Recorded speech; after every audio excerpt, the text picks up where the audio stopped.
The theme for this week is change. Kim Anderson, our crop marketing specialist, joins us now. Kim, some people are observing that things have been changing in the wheat market and might continue to change.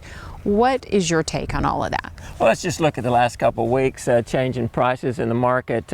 We had a little run up in the cash prices. The KC March contract increased about 15 cents. I think we had some farmers come in and sell. They saw that that contract was up near its resistance price at 480. We closed the week back down around 465. It's close to the support price of 460.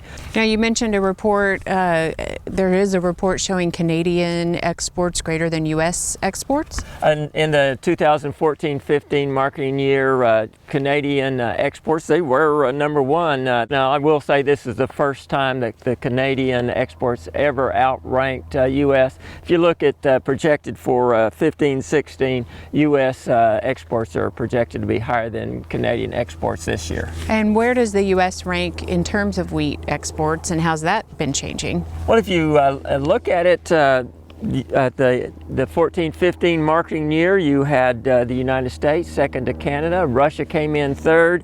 If you look at 15-16, this marketing year, Russia's looking at coming in with 14.6% of the world exports, U.S. number two at 13.5%, and Canada coming in at 12.7%. What about in terms of production then? Where does the U.S. stand, and how is that kind of changing and adapting? Well, U.S. has always been down the line in the production figures. Right now, the EU is projected to produce 5.8 billion bushels at number one, China 4.8 billion bushels at number two, Russia 2.24 billion bushels at number three, and U.S. comes in third or fourth at 2.1 billion bushels. And then last but not least, we like to always boil this down for producers. These changes, how does this impact those who are growing the wheat?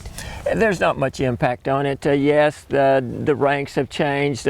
No, we're not the big player we used to be, either production-wise, export-wise, or consumption-wise.